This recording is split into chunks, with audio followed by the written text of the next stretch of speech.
जो मिला है उसे भी छीना है, और इसका उदाहरण अभी का संविधान है, जो हम आदेशियों के ऊपर गोली वर्षा करके बनाया गया, जबरदस्ती जारी किया हुआ संविधान। फिर भी संविधान जारी करने के बाद हम लोगों ने कहा यह काला संविधान है, इसे जलाया गया, और अपना विरोध हम लोगों ने अपनी विरोध यानी जो संविधान में विभेदकारी प्रावधान है उसे हम लोगों ने दर्शाया, और हम लोगों ने कहा कि इस संविधान में जो अच्छा पक्ष है वो कायम रहे, लेकिन जो विभेदकारी प्रावधान है उसे संशोधन करो, उसे परिवर्तन करो, उसको करेक्शन करो, परिवर्तन करो, और या तो पुनर्लेखन करो, ताकि ऐसी संविधान हो देश का जो सभी समुदाय देखे तो उसे लगे कि अब मेरा संविधान है और यहां मेरा अधिकार सुनिश्चित है। कल तो वो लोग कहते थे कि ये विश्व का उत्कृष्ट संविधान है, लेकिन 4-5 साल के अंदर ही कहने लगे ये संविधान तक काम ही लाग रहे ना, वही लोग कहने लगे।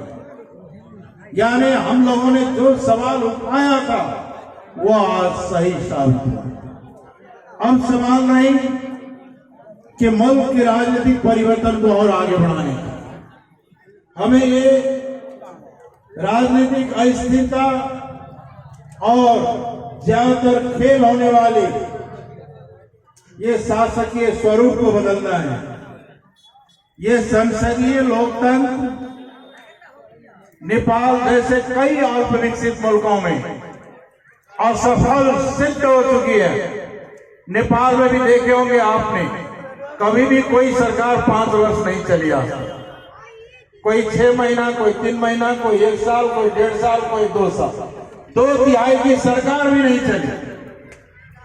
यह दोष है इस प्रणाली का।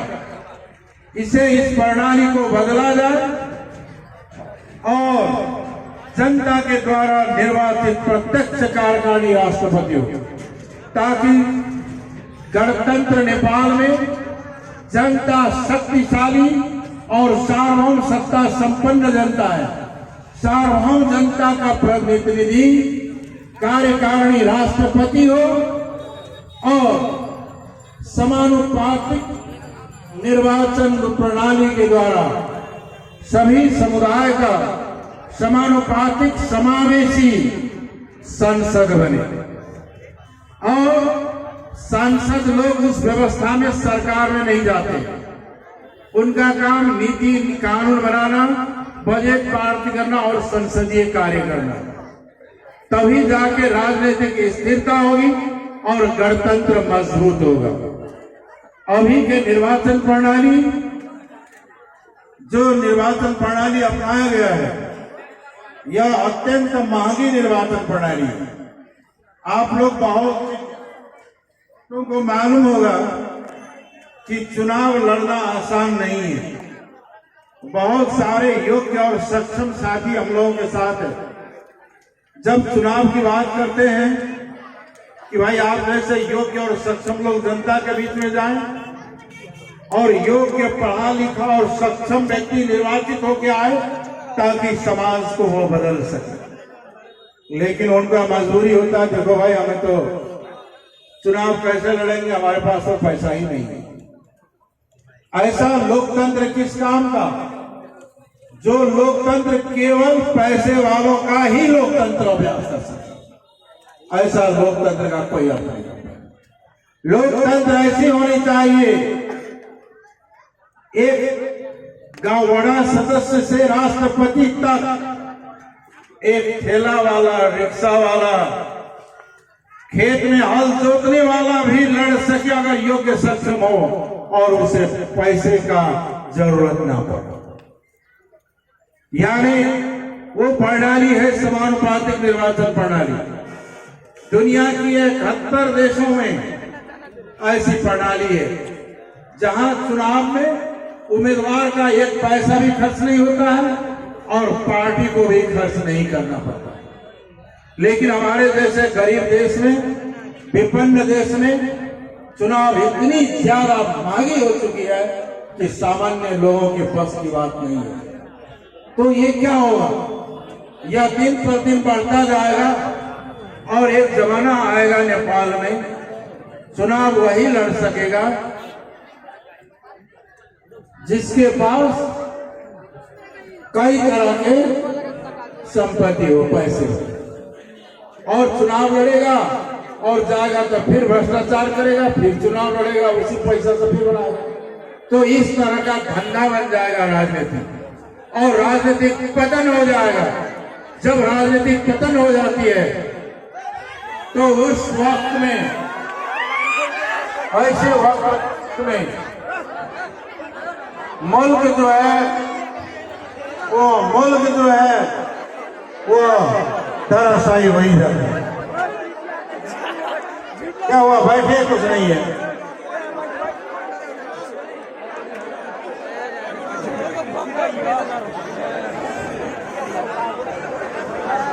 इसलिए निर्वाचन प्रणाली सामान्य निर्वाचन प्रणाली हो जाती, हर कोई लड़ सके। इसलिए इस तरह की राजनीतिक परिवर्तन की आवश्यकता है। आज जो संघीय प्रणाली है, इस संघीय प्रणाली को सुधारना होगा। इस संघीय प्रणाली को परिवर्तन करके और इस प्रदेशों को, हर प्रदेश को अधिकार संपन्न बनाना होगा ताकि अधिकार संपन्न प्रदेश ही संघीयता का आधार है। तो इसे बदलने के लिए संविधान में संशोधन की आवश्यकता है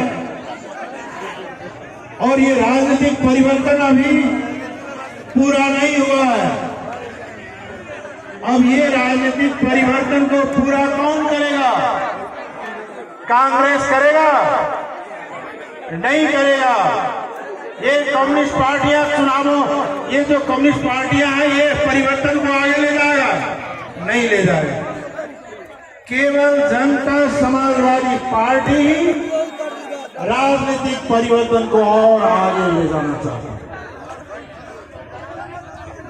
और आर्थिक क्षेत्रों में आज नेपाल का अर्थतंत्र डूबा हुआ है। जो विदेशों में जो लोग कार्य कर रहे हैं, चाहे वो सऊदी हो या मलेशिया हो या कतार जैसे देशों में, उन लोगों के द्वारा भेजा गया रेमिटेंस यानी पैसे देश का, बजट का, अर्थतंत्र का मूल आधार बन गया है। आज कृषि क्षेत्र चौपट है, आज उद्योग